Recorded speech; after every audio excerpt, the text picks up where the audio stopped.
teach us about social media? Or, everything I learned about social media I learned from picture books. Social Media Primer.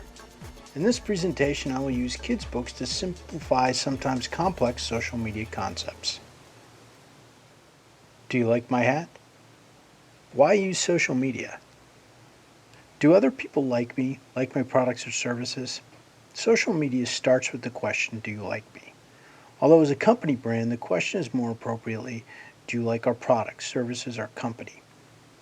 In other words, how do we connect? Similar to the question posed throughout the book, Go Dog Go. Do you like my hat? Not everyone is going to like your hat. They may like one of your hats, but they probably won't like them all. Social media is a great way to find out how your fans really feel about a product by seeing how they speak about it, about your brand with their friends. Keep it simple. Duck and Jane it. Use social networks as they're intended. Don't try to shove 300 characters into Twitter's 140 character limit. Facebook's news feed isn't built for rapid fire updates like Twitter, and Pinterest and Instagram are built for pictures, not for words. Regardless of what service you use, your message should be clean, direct, and short. Blog posts and feature stories on your website are better suited for nuance and subtlety. Use social media to guide your followers to the longer content located on your website. Find your genuine place. Find your true. Jerome is the story of a frog who gets turned into a prince by a witch but still looks like a frog. And after testing him with various princely deeds, the local villagers eventually accept him as a prince. Which social network is right for you? For some, it's Twitter and Facebook. For others, Google Plus or Instagram. Most likely, it'll be a combination of a few different social networks that will help you reach your widest audience possible. Keep a consistent identity. When you use multiple networks, remember to keep your voice consistent. This includes everything from avatars to messages. Some great examples of this kind of consistency are Google, Amazon, and Disney. Each of these companies keeps a consistent brand identity across multiple social networks. Decide on the type of voice that will resonate the most with your audience. Is it a voice of God approach? Is it a playful approach? Or is it one of a serious tone? Whichever voice it is, it needs to be genuine and authentic.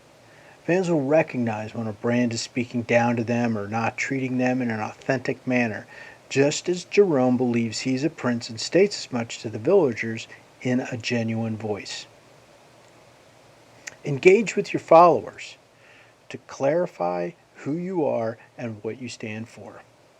Don't correct them in a belittling manner. Throughout the story, Jerome happily agrees to the tasks.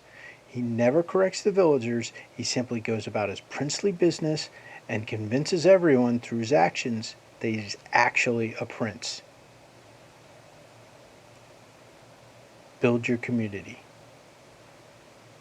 Similar to the frog in Jerome, Mr. and Mrs. Duck in Make Way for Duckling are searching for a place to live.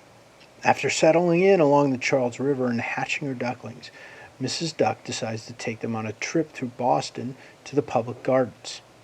Along the way, she enlists the help of a local policeman. He in turn calls on his fellow officers to help guide the way. Similar to Mrs. Duck's efforts, you can use social media to rally people around your product, your service, or your cause, and ask them to spread the word.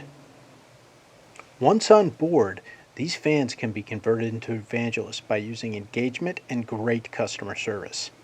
Once they become evangelists, they'll end up recruiting other fans to help spread the word, similar to the policeman's efforts with his fellow officers. One company that's using great customer service to build a community is Microsoft with their Xbox support. Xbox support responds in near real time to questions posed to it across various social networks. This is also a great example of a company giving something to its fans, which leads us to our next point. Give, and then give some more. Like the tree in Shel Silverstein's The Giving Tree, we need to give to our fans and keep them coming back for more. And the give doesn't have to be huge or unusual either. It could be things that fall naturally within your marketing or communication plans. Contests for pride or prizes, videos, pictures, really anything your brand feels comfortable giving away. Keep the gives tied to your brand and relevant to the audience. Think about how the tree gave leaves, apples, limbs, trunk, all of it tied back to the tree and what it was able to give since it couldn't move. Be curious, but keep perspective. We can actually learn a lot from our buddy Curious George. The first thing we can learn is to be curious and explore new opportunities. Take a look at all the social networks out there and how companies are engaging their customers using those networks. But don't let your audience get away because you lost sight of your goals. Finding new ways to engage is necessary, but don't make it another mouth to feed. Let it also work for you. Sony Electronics' Pinterest page is a great example of this. The company's finding a new way to reach its audience, but keeping it focused on the Sony brand, staging contests and fan engagements related to their products. Go where the wild things are. Tame the wilderness. When Max leaves his home at the beginning of Where the Wild Things Are, he isn't concerned with danger. He is simply looking for adventure. In a similar fashion, we shouldn't be worried about putting our brands out there as long as we have a plan. We already know that there's going to be negative sentiment out on the internet, just as there is in real life. And just as we noted in Go Dog Go, not everyone is going to like all of your products. As you create more of a social footprint, take the time to identify and address this negative sentiment. Hear the person's complaints and address them in a positive manner. By listening to them, your brand can become stronger, and you can also have the opportunity to share your brand's position on a subject.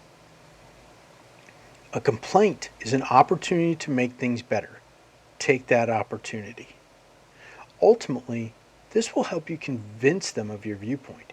Even if they still disagree with you, chances are you've gained their respect and maybe even a fan of the brand. Bang-ups and hang-ups. Things happen. A graduation favorite, Oh, the Places You Will Go, offers up a lesson in planning ahead and not getting lost in a crisis. Like many endeavors, things can go wrong, and most likely there'll be a bump or two in the road. Putting a crisis plan in place will help lessen the damage from those bumps.